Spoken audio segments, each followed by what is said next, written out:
Gubernur DKI Jakarta Anies Baswedan menjadi pilihan anak muda untuk menjadi calon presiden dengan perolehan 15,2% suara. Disusul Ganjar Pranowo 13,7% pada posisi kedua. Kemudian Ridwan Kamil 10,2% dan Sandiaga Uno 9,8%. Dan berikut nama-nama tokoh calon presiden pilihan anak muda lainnya.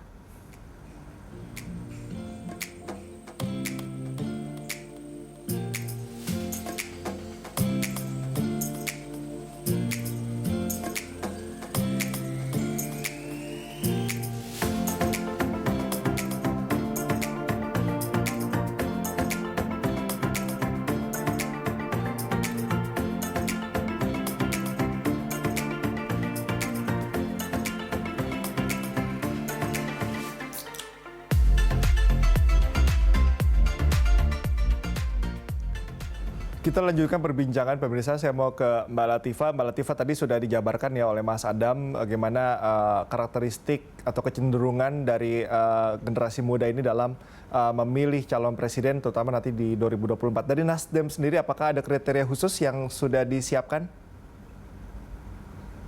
Kami sedang menggodoknya di Dewan Pakar DPP Partai Nasdem untuk bagaimana calon yang akan kita pilih dalam konvensi ini. Perlahan-lahan menuju 2022, orang-orang tokoh-tokoh negara, siapapun itu bisa mengetahui bagaimana sih orang-orang yang bisa memenangkan tiket calon presiden dari Partai Nasdem.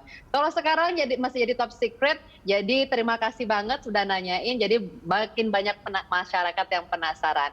Yang jelas Partai Nasdem sangat komit untuk mengajak anak-anak muda melakukan perubahan dan memberikan impact yang positif di wilayahnya.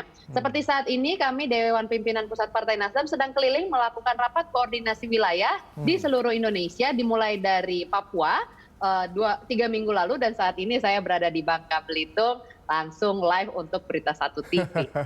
Ya, thank you Mbak Latifah. Mbak Latifah, tapi dari 17 nama ini Anda menilai seperti apa? Sudah oke kah?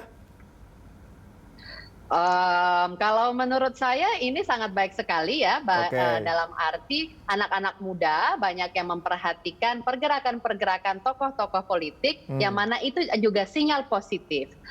Di sini kita melihat ada yang kepala daerah, ada yang menteri, dan juga ada tokoh-tokoh muda seperti itu kan. Itu artinya dari yang saya pernah baca bahwa ada 23,4% anak muda yang mengikuti terus berita politik, ini menandakan bahwa mereka cukup care, dan ini menjadi modal yang sangat baik sekali untuk kesehatan demokrasi di 2024. Oke, Mbak Latifah. Saya rasa begitu. Oke, saya mau ke Mas Adam. Mas Adam, kalau concern-nya dari para anak muda ini terkait dengan pemimpin mereka kelak, concern-nya mereka ada di mana? Apakah perbaikan ekonomi kah, dan bagaimana mereka melihat situasi negara pada khususnya saat ini? Oke ya,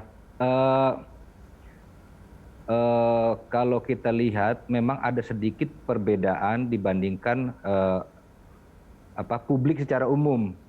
Anak muda ini dia melihat persoalan utama saat ini adalah COVID dan perekonomian, itu berimbang. Sementara kalau di publik secara umum tentu saja perekonomian yang paling utama. COVID itu ya meskipun sekarang menjadi penyebab utama, tapi hanya sedikit sekali jauh dibandingkan perbaikan situasi perekonomian. Tapi di kalangan anak muda ini dua isu ini berbarengan secara simultan, itu berimbang. Nah, itu berimbang. Nah, kemudian juga bagi anak muda itu kita tanyakan beberapa persoalan tentang nilai-nilai demokrasi, apakah pembangunan itu lebih penting ketimbang demokrasi dan sebagainya. Itu memang juga ada perbedaan juga sedikit, cukup besar bahwa demokrasi dan perekonomian itu bagi anak muda 3 kali lipat lebih penting ketimbang dari publik secara umum. Ya, kemungkinan besar karena ya kita tahu sendiri perilaku anak muda kan biasa seperti itu. Dia lebih independen, bebas dan sebagainya. Dan kemudian juga mereka itu sangat engage dengan media sosial. Mereka sangat engage sama media sosial. 80% lebih mereka mengikuti menggunakan media sosial, termasuk isu-isu sosial kemasyarakatan, termasuk urusan politik, mereka juga mengikuti melalui media sosial itu. Meskipun ya secara spesifiknya kita memang punya keterbatasan dalam menggali informasi karena surveinya lewat telepon, kita tidak tahu persoalan yang mereka sangat engage itu apa sih gitu.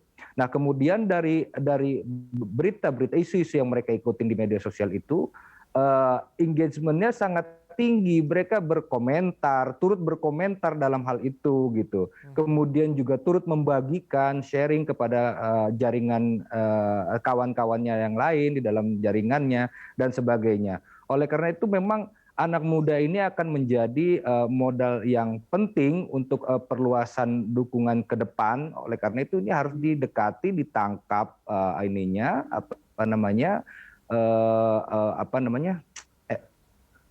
simpatinya gitu, simpati anak muda ini harus begitu didekati dengan cara-cara ya gaya-gaya mereka. Kalau tidak ya mentok gitu, tidak akan ketemu sama gayanya mereka. Oke, saya mau ke Mbak Latifah. Mbak Latifah tadi salah satu concern yang sangat penting adalah di peningkatan di sektor perekonomian. Nasdem punya solusi tidak untuk menjawab ini, terutama dalam kontestasi Pilpres, melahirkan presiden yang nantinya akan memperbaiki salah satu masalah yang sangat menjadi concern dari generasi muda ini, supaya Nasdem juga nggak kehilangan pendukung milenial ini. Ya, terima kasih atas pertanyaannya yang bagus sekali.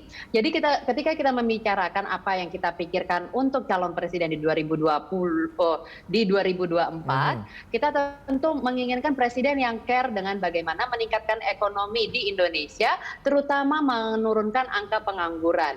Kalau kita melihat Deloitte 2020 Millennial Survey ya, dan kita membicarakan soal bagaimana anak muda melihat keluarga, terus ke masa depan keuangan seperti itu, ketika kita membicarakan pekerjaan dan juga pengangguran, itu sangat berkaitan erat dengan kesempatan kerja dan bagaimana diri sendiri mengatur keuangan dan juga keluarganya. Dan di sini 41% secara rata baik bagi milenial dan juga generasi Z itu memikirkan bagaimana sih kesejahteraan keluarganya, lalu juga bagaimana secara ke masa depan itu keuangannya itu oke gitu kan sampai pensiun. Mungkin bisa dilihat tren saat ini banyak sekali anak-anak muda yang mulai masuk ke sektor investasi saham-saham walaupun kecil gitu kan, supaya nanti waktu pensiun udah tinggal leha-leha berbahan kemana-mana saja. Dan baru dilanjutkan dengan memikirkan prospek karir.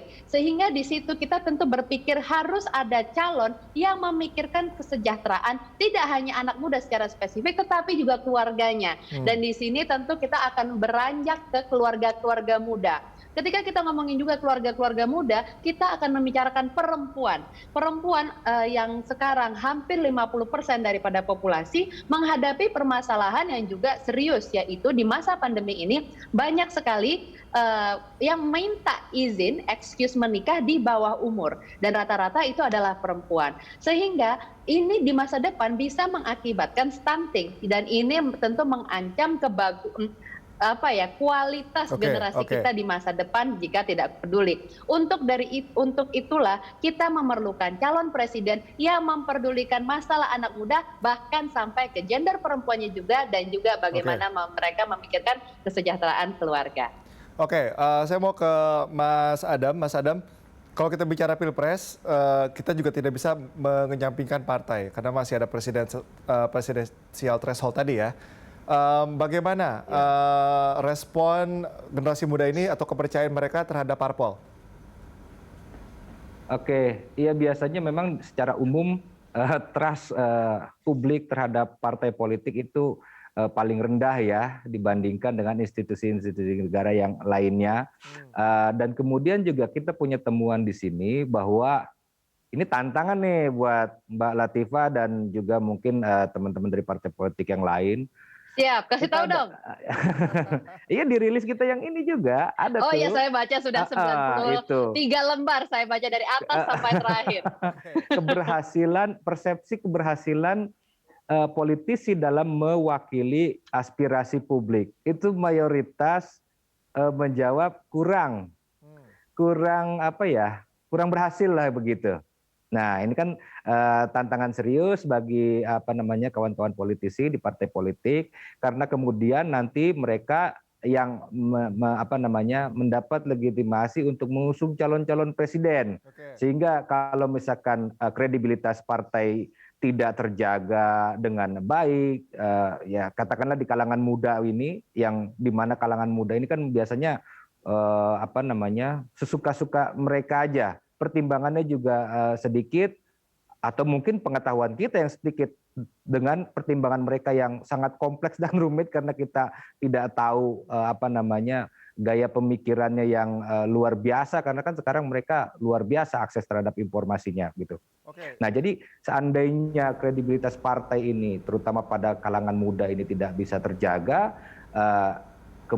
kemungkinan juga akan bisa menyebabkan dukungan terhadap capres yang akan didukungnya juga akan menjadi kurang optimal, seperti itu. Oke, artinya pilihan generasi muda kepada capres misalnya itu tidak segaris lurus dengan pilihannya terhadap parpol, begitu, Mas Adam?